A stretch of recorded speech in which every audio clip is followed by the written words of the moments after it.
ኢትዮ አውቶሞቲቭ መረጃዎችን ነው። ኤለን መስክ እስከ 2030 ድረስ በቴስላ ካምፓኒ ሲኢኦ ሆኖ እንደሚቀጥል አረጋገጠ።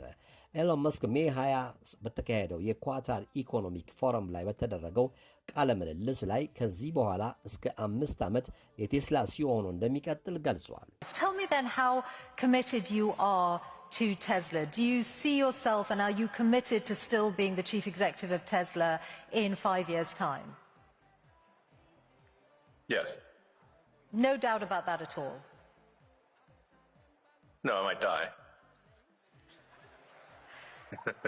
Okay. በተጨማሪም ኤለን መስክ በጁን 2025 በኦስትን ቴክሳስ ውስጥ የሮብ ታክሲ ሰርቪስ ወይም ራሳቸውን በራሳቸው የሚያሽከረክሩ ታክሲዎች የሰርቪስ አገልግሎት መስጠት እንደሚጀምር ተናገረ።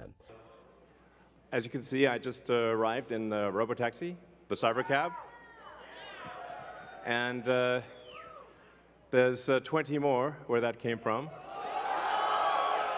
በመጀመሪያም ከ10 እስከ 20 የሚሆኑ መኪናዎች ሲሆኑ እነዚህ መኪኖች በጂኦፌንስ ዞን ሲስተም ያላቸው ሲሆኑ ይህ ሲስተም በጂፒኤስ የታገዙ ሲሆኑ መኪናዎቹ ከተሰጣቸው የአገልግሎት መስጫ አካባቢ ውጪ እንዳይጓዙ የሚያግዝ ሲስተም ነው።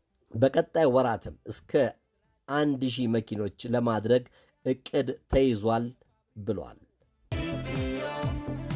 ኤልኔት ኢንቨስትመንት ሆልዲንግ ካምፓኒ ከቻይናው ግዙፍ ኩባንያ ከሆነው ሃይ ስፒድ ሬልዌይ ቴክኖሎጂ ጋር 2 ፕሮጀክቶችን እውን ለማድረግ የስምምነት ሰነድ ግንቦት 13 ቀን 2017 ዓ.ም ተፈራርሟል።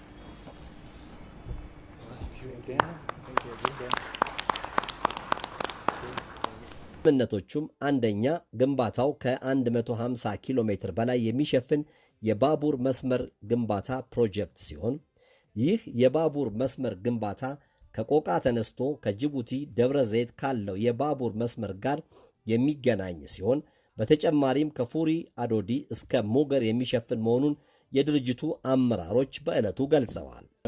ለዚህ ሎጂስቲክ እና ላለው ሎጂስቲክ ክፍተት የባቡር መስመር ከቆቃ ወደ ደብረ ዘይት ከደብረ ዘይት ደግሞ ከአዲስ አበባ ደግሞ ወደ ሞገር አካባቢ የአዲስ ባቡር መስመር ዝርጋታ በኤሌክትሪክ የሚሰሩ ባቡር መስመር ዝርጋታ ከፋብሪካዎቹ ሲሚንቶ እንዲያወጣ ከቆቃ ደግሞ ፑሚሱን ጭኖ ወደ ፋብሪካ የሚወስድ ይሄ ለፋብሪካዎቹንም የሲሚንቶ ዋጋ ላይ ትልቅ የዋጋ ቅናሽ ያመጣል። እንዲሁ 相关领导来中国来北京来我们公司进行考察指导，非常感谢，谢谢。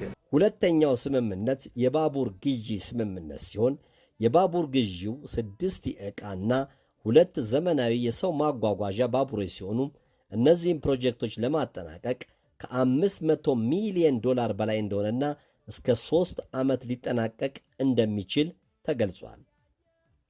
ኤልኔት ኢንቨስትመንት ሆልዲንግ ካምፓኒ ጥልቅ ጥናቶችን አድርጎና ፕሮጀክቱን የሚመጥን ትክክለኛ ፓርትነር ድርጅት መርጦ የባቡር መስመር ዝርጋታና የባቡር ግዢ ፕሮጀክት ስምምነት ፊርማውን ካረጋገጠበት ጀምሮ ወደ ሥራ እንደሚገባ በስምምነቱ ወቅት የኤልኔት ኢንቨስትመንት ሆልዲንግ ካምፓኒ ባለቤትና ፕሬዚዳንት ኢንጂነር ቶኪቻ አለማየሁ ገልጸዋል። ስምንተኛው የተባበሩት መንግስታት ዓለም አቀፍ የመንገድ ደህንነት ሳምንት በተለያዩ ዝግጅቶች ተከብሮ ሰንብቷል። ሳምንቱ በየ2 ዓመቱ አንድ ጊዜ በዓለም አቀፍ ደረጃ የሚከበር ሲሆን መሪ ቃሉም ደህንነቱ የተጠበቀ እግር ጉዞና ብስክሌት መንዳት የሚል ነው። የተባበሩት መንግስታት ጠቅላላ ጉባኤ፣ የዓለም አቀፍ ጤና ድርጅት WHO እና በየቀጠናው ያሉ የተባበሩት መንግስታት ኮሚሽኖች በየ2 ዓመት አንድ ጊዜ የሚከበረውን የመንገድ ደህንነት ሳምንት እንዲያዘጋጁ ኃላፊነት ሰጥቷል። ሳምንቱ በአገር አቀፍ ደረጃ ለ3ኛ ጊዜ መከበሩ ነው። የዓለም ጤና ድርጅት ዋና ዳይሬክተር ዶክተር ቴድሮስ አድሃኖም በፕሬስ ሪሊዝ እንደገለጹት ለእግረኞችና ለሳይክል ጋላቢዎች ደህንነቱ የተጠበቀ ሁኔታዎችን በማረጋገጥ በማበረታታትና ተደራሽ በማድረግ ጤናማ የአኗኗር ዘይቤ መፍጠር አለብን ብለዋል። ይህ የሆነበት ዋና ምክንያት እግረኞች፣ ብስክሌት ተጠቃሚዎችና ሞተር ሳይክል አሽከርካሪዎች ዋነኛ የትራፊክ ግጭት ተጋላጭ መንገድ ተጠቃሚዎች ሲሆኑ ዓለም ላይ ከሚደርሰው አደጋ ግማሽ ያህሉን ይሸፍናሉ። ስለሆነም ሳምንቱ በሚከበርበት ወቅት በአገር አቀፍም ሆነ ዓለም አቀፍ ደረጃ የተለያዩ መድረኮችን በማዘጋጀት የህብረተሰቡን ግንዛቤ ማሳደግና የመንገድ ደህንነትን ለማሻሻል የሚያግዙ ተገቢ እርምጃዎች ይወሰዳሉ። እንዲሁም የዓለም ጤና ድርጅት ከባለድርሻ አካላትና አጋር ድርጅቶች ጋር በመተባበር ሳምንቱን የተለያዩ ዝግጅቶችን በማከናወን ዓለም አቀፍ ይዘት ያላቸውን መልእክቶች በማስተላለፍ ሀገራችን ኢትዮጵያን ጨምሮ በዓለም አቀፍ ደረጃ በተለያዩ ዝግጅቶች ተከብሯል። ክቡራን ተመልካቾቻችን የሳምንቱ የኢትዮ አውቶሞቲቭ መረጃዎች ይህን ይመስሉ ነበረ። ከቀሪ የኢትዮ አውቶሞቲቭ ፕሮግራሞች ጋር ከእኛ ጋር እንድትቆዩ እንጋብዛችኋል።